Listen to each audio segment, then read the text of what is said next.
Thanks for tuning into the ReShard show today. We have a very special guest today, a man of the people, a music artist, a poet, an activist, a CNN contributor, and the host of the Renaissance and Shop Talk Live. Put your hands together, ladies and gentlemen, for the one, the only Theo Wilson. How you doing, good brother? I'm doing great. You too kind, brother. Appreciate you. Yes, sir. I'm trying to make sure we hit a lot of your highlighted, titles, But Right. but of course, beyond the titles, just to break the ice, who is Mr. Theo Wilson away from those things? Brother, I'm doing the best I can. I am a man who understands that I got a finite time on this earth, and I'm just, Mhm, as they say, trying to not die with my music in me, brother. And I I mhm, I take that quite literally. mhm. When I was 22, I survived a police brutality incident, handcuffed to a Mm. chair, beaten Wow. by Denver police. Yeah. A few years later, a friend of mine was killed by Denver police, same police department that abused me. And Wow. just the way that my life was set up, I was Mhm, going to funeral after funeral. And I mhm, was like, I'm trying to realize that number one, time here is mad finite. And mhm, two, you got to do something with it. And so mhm, that led to the activism, that led to the spoken word poetry and the slam, that mhm, led to me just trying to do everything I can to express all that I am and all that the mhm, Most High has put inside my being to share with y'all. mhm. And that led to the music eventually, and so that's what we got to talk about, I guess. Yeah. Yeah. And I gotta ask, I hope I'm not overstepping here, but with you experiencing the police brutality, having friends and different colleagues experience some of the same things, did that leave like a trauma on you, or Yes, have it you? did. Okay, Yeah, yeah. brother. I didn't realize I was dealing with PTSD from the police Mm-hmm. beat me up, man. And this was the same summer that I graduated from FAMU, right? Oh, well, I got my Uh, family hat on now. yeah, right. So shout out to Lily Lita Forbes, my first vocal Yeah. instructor. Much love to Lily Lita Forbes. Mm-hmm. But that was such a jarring event that Mm-hmm. I didn't know I needed therapy. Mm-hmm. And I had some pretty unhealthy coping mechanisms at the time. As you could say, I was up in the world. Mm-hmm. And It's all good. but what I ended up doing was writing poetry because Mm-hmm. as the police handcuffed me, moving me out of the crowd that I was initially arrested in to the side of the door, I began to yell. And I realized that my yelling made people turn around and that lifting my voice was my last weapon. So I said, let me find a way to lift my voice in more than just an emergency.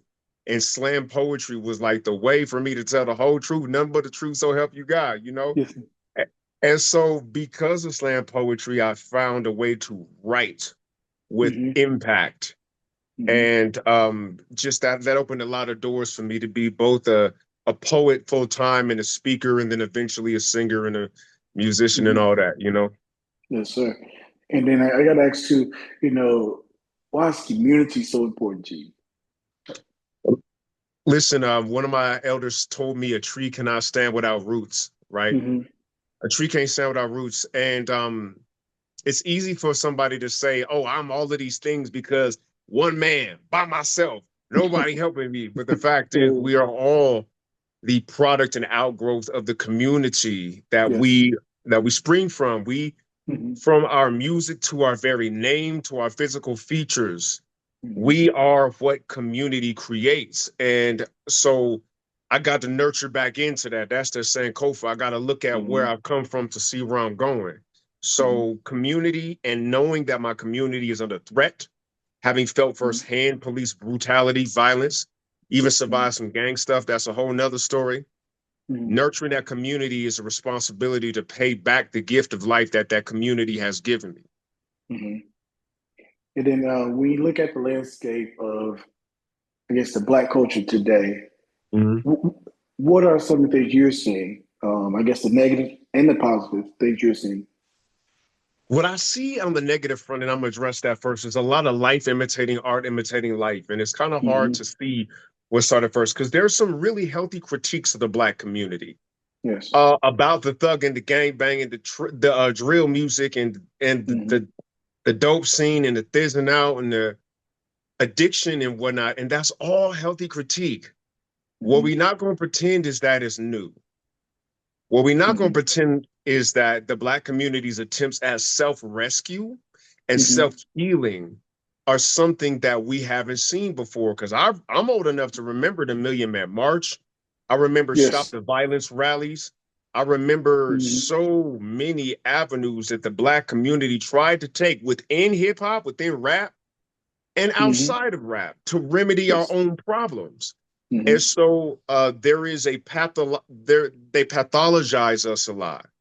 And there is a conversation to be had around post-traumatic slavery syndrome. There's a conversation to be had about inherited cultural trauma and what it means to express that as culture rather than healing. But there's also something to be said, and I'm going to go to the positive now, about the resilience of our culture, the brilliance of our culture, the way that we create our way out of our problems to the point that the world mimics us, to say that there is no American culture without Black American culture. You feel me? And that's something to stand on and be proud of. We invented a whole new scale on the music. We invented the blues scale. Like we invented jazz and gospel spirituals. This is from us. And so I won't ever give into the conversation that the more negative aspects of the culture that have been marketed, incentivized by a toxic distribution channel through music is all of our culture, because it ain't. We are so much more than that. And I lean into the soul. I lean into the invention. I lean into that as a proud carrier of that cultural tradition. Yes, sir. And of course, how did the CNN opportunities come about? Initially? The CNN opportunity, yeah, brother. The CNN opportunities came about because in 2017, I actually did a TED Talk called A Black Man Goes Undercover in the Alt-Right. What I did was create a fake profile on some new school Black Klansman stuff. I really did do that, bro. I ended up making a fake profile to figure out the echo chamber effect, because we talk about echo chambers like it's second nature right now. But back in 2015 and 2016, nobody was talking about that. No. But I knew that I wasn't seeing the world for what it was. And so I made a TED Talk about my experiment tripping down the alt-right rabbit hole and understanding the radicalization pipeline, understanding the spectrum of taking somebody who has legitimate questions that may be politically incorrect onto being a full-on January 6er domestic terrorist. And I said in that talk, there is a space for conversation. If you talk to people who have left white supremacist movements, more often than not, it wasn't, getting chin checked by a Black dude for saying the N-word. It was becoming friends with a Black person who violates their stereotypes around the N-word. Yes.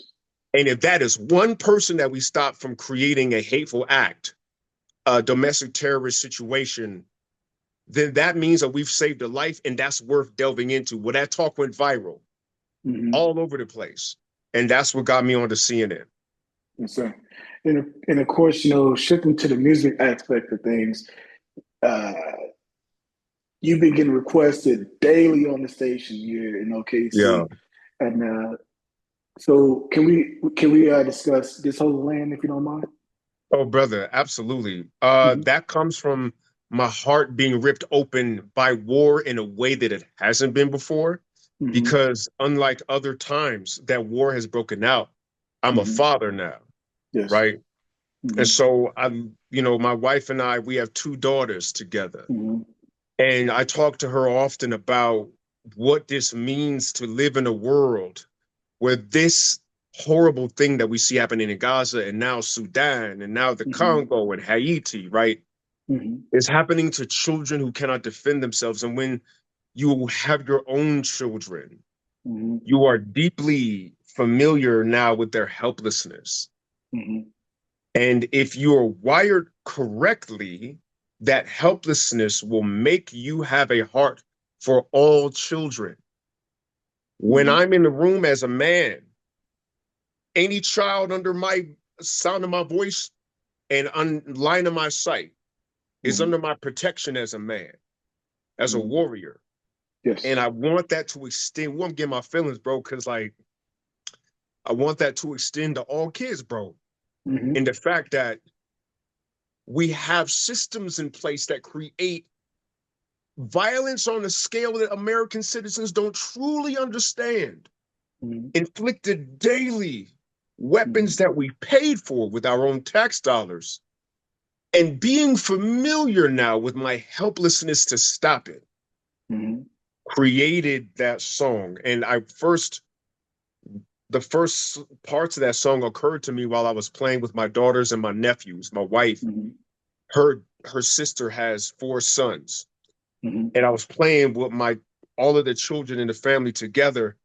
And the song just showed up, and I ran into the bathroom and I had my cell phone and I sang the first parts of the song into the phone so I wouldn't lose it, and began to compose it over the next month. Oh, wow. It's beautiful. And then another one I definitely want to touch on, which was my introduction to you, was Star-Crossed. Star-Crossed, Yeah. right. So can you share the backstory of that particular song as well? Oh, yeah, brother. Listen, I spent the larger part of my life in love or heartbroken over it, bro. It's a side note. I don't think it's really talked about how deeply men love. We hear all of this red pill content, all of this Andrew Tate and Kevin Samuels. But the fact is, what's not being stated in all these, and I understand those brothers, is how deeply men love. Not saying that women don't. I know women love deeply. I've watched The Miracle of Birth 2 times. I know that women love deeply. But when that love is broken and disappointed, the tools culturally available for men just don't be there the way they are for women, including the ability to express myself, to cry, to find brotherhood. You know what I'm saying? And it just ain't the same. So when I had a deep desire to be with this woman that was torn apart by circumstances beyond either of our control, that song dang near wrote itself, bro. And I said to Lil Leader Forbes, I was like, listen, if you a poet and you play the piano, eventually you're gonna write a song. Yeah. So Star-Crossed was one of the first songs that I ever wrote. And I'm just gonna tell you, it took me 11 years to properly sing that song. 11 years. Wow. I have sung that song well over 300 times in an attempt to sing it the way you finally hear it. Because it was that song as a catalyst for my own growth as a singer. And it was one of the most pure songs I ever created as a songwriter. And I think it resonates like crazy with people, because if you grow and you got something that look like that, you know, for sure. That's that old star-crossed love that you can't have, but you know, life tore you apart. Amen, amen. And of course, I want to shift gears a little bit more here before we let you get out of here. When you look back over your life, what do you consider to be the number one accomplishment in your personal life? 1, 2, in your entertainment creative side of things? Man, let me tell you, just the personal life is being finally a family man, a father, and a husband, bro. Because you know, I was out there as a playboy, brother, and I was a playboy for a long time, and I had very toxic things I learned as a playboy that were habituated into my being, and I harmed some people in that, bro. But more than anything, I harmed myself in that. So being a person who is accountable to my own evolution, spiritual growth, and my impact on others, with the help of the Most High, molding myself into somebody who could actually be a father and a husband, is actually a prime accomplishment for me, as well as my walk as a spiritual being, trying to be better a little bit every single day. You know what I mean? In terms of my artistic accomplishments thus far, um, brother, I'm proud to have these songs out there, Mm-hmm. out of my head so they could be into yours. Y'all go ahead and put these songs in your heads now, because people say that my hooks turn into earworms and resonate with people. And I'd be like, that's because they did that to me first. Most definitely. I'm proud of the National Poetry Slam that I ended up winning a few years ago. Mm-hmm. Proud of the platform that I built of over 200,000 followers in combination across multiple social media platforms. But I'm glad to be talking about my music with Yes. somebody besides the studio man. Okay. Okay. Yes, sir. Yes, Yeah. sir. And then, of course, as you mentioned, um, you're married and you also have children. What's the number one thing I guess you learned about yourself when those things happened? I guess when you first got married, what what was the main thing you really had to change about yourself? And then, what did you learn from having children about yourself? Right. The first thing I had to learn was patience as a husband. Mm-hmm. Patience with people who live outside of my brain and who have their own life. My wife is her own individual. She is who Mm-hmm. she is. Mm-hmm. And two people growing together is a matter of self-check and a Yes. matter of trusting not only the person just with your heart, but the path that they're on, Mm-hmm. and that those paths are aligned in a way that will be mutually beneficial as you both elevate. Mm-hmm. Fatherhood taught me that as much as you think you're raising your children in a way, they're raising you. Yes. Yes, for sure. If you're doing it right. And part of that Mm-hmm. is the commitment to breaking them generational curses. Brian, got to tell you, Yes. as you come up, when we came up, Mm-hmm. parents was a little heavy-handed, shall we say. Yeah. And if you're familiar with what that has done to you as a person, and then finding the origins of that culturally through our enslavement, Mm-hmm. uh, breaking those generational curses, Mm-hmm. it's so sad how immediately available that tool is. It's Mm-hmm. immediately there. Yes. So being the kind of parent that you know that you would have needed in that situation and trying to Mm-hmm. be that now makes the kids raise you as much as you're raising them. Mm-hmm. Yes, sir. And then before we get up out of here, we have some rapid questions that we want to throw at you. The Yeah. first one is we look back over your entertainment career, whether it's poetry, whether it's music. Uh, what do you consider to be your most memorable performance? My most memorable performance was actually the performance that I failed at, bro. Mm. The summer I graduated college, that was a crazy summer. I went and sang a song that was above my pay grade, brother. in a I think we all definitely went before. Look, it was in an open mic. Yeah. And I remember I'm a newly single dude. So all these young ladies Mm. was there, looked like a Hype Williams music video. I was trying to impress somebody that night, bro. You know what I'm talking about? Yeah. I was trying to say, get my little Maxwell on. Boy, I went for that high note. It wasn't there. Uh, It wasn't there. Voice cracked oh like the man. sidewalk when Neo land on it. The voice cracked. Let me tell you something. That one traumatic experience Mm-hmm. almost derailed my entire singing career, Jeez. because I didn't want to ever experience that again. Mm-hmm. So I had fortunately been booked to sing in a musical, and I couldn't like get out of it. Mm-hmm. So I had to go into that musical, and then that musical led me to repracticing it and conquering my stage fright. Had I not been booked into that musical, I'd have never sang again. Well, But I'm thank you so glad that that for that booking. experience informed me Yeah. about my limits, and then the technical skill I needed to grow into. And Mm-hmm. then finally doing that song again when I had the skill set. Mm-hmm. So yeah, it's actually low key my worst one, but my best teacher, Yeah. shall we say? Yeah. I definitely get it, man. We all got to find our lane and Yeah. stick because it's only one Maxwell, it's only one Prince, and all. One, boy. so I'm yeah. up here Teddy Pendergrass trying to see some Maxwell. What am I doing? You know? Yeah, for sure, for sure. And then we look back on over your life as well. Who has been the most impactful person that helped shape who you are today? Oh, my grandfather, without a doubt. Oh, I am named for my paternal grandfather, whose name was okay. also Theo Wilson. Hmm. He was a Tuskegee Airman. My Oh, nice. grandpa was Theobald George Wilson of the 99th Pursuit Squadron of the Tuskegee Airmen. Oh, He that's was a history tech right there. sergeant Yeah. and influential into the point where it's like I say that wearing his name was the Hmm. heaviest thing I ever carried until I carried his casket. Wow. And it was because it was like being named Hercules, but you can't bench press. You know what I'm saying? Yeah. It's like being Yes, named sir. Mike Tyson, but you can't knock nobody out. You know, Yeah, I got he you.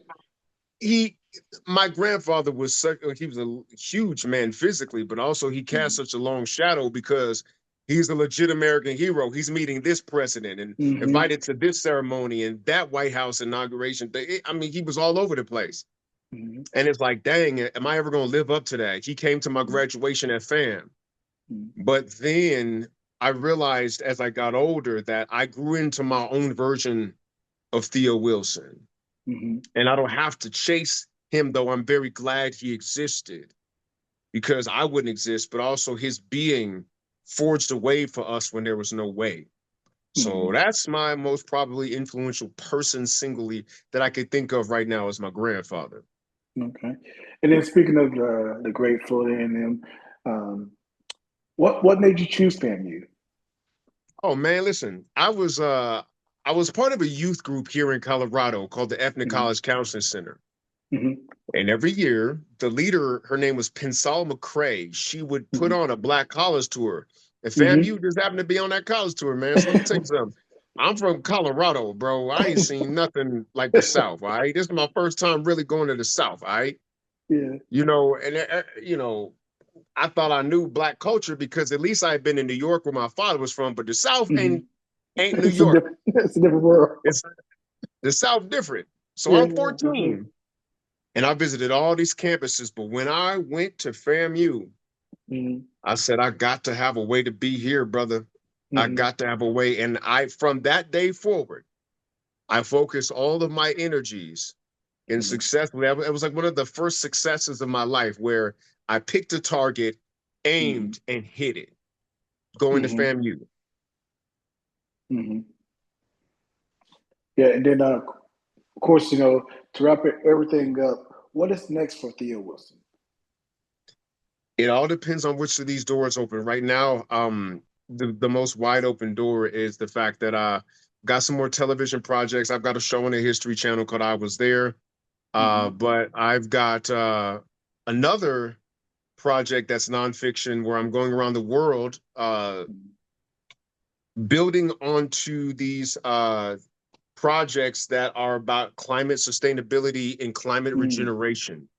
A Hmm. lot of times we forget that our hood is on a planet, and Yes. whatever happened to that planet happened to your Hmm. hood, bro. For Actually, sure. everybody in New Orleans and Houston and these Hmm. people as experiencing these climate tragedies in these black places, Hmm. Jamaica, where I got roots too. You feel me? So it's Yes. like there is an effort that people don't know about where people are restoring the environment, it's capturing Hmm. carbon, and it's changing the world for the better if we could just scale it up. So I'm going around the world filming those projects right now. Hmm. And if everything go to plan, y'all gonna be seeing that too. And Hmm. obviously, as the music gets out there and it resonates with folks, I'm still writing, I'm still creating, and Hmm. and I'm liking what I create, and other people are Yes. too. So the music is also next. Hmm. And then for the listeners, how can they follow you on social media? One, two, how can they still see into your movement? And three, how can a promoter book you for events? Man, listen, all three can be done at Theo EJ Wilson at Instagram or Hmm. Theo Wilson.31 on Facebook. You know, I'm pretty responsive over on my social media. So that's Hmm. Theo EJ Wilson, no dots, no dashes at Hmm. Instagram. And that's where I built my platform, just saying what I be thinking and just thinking what I say and just keeping it authentic and being who I am, Hmm. telling the truth as it occurs to me. And Yes, sir. that attracted everything that I've got thus far. Mhm. And would you like to do the honors of introducing this holy land to the people? Hey everybody, this is Theo Wilson, and I need you to check out my anthem about what's happening in this holy land. All right, ladies and gentlemen, you heard from the man himself. This is Theo Wilson. Coming up right now, we have this holy land right here on the Ontario ReShard Show. So keep it locked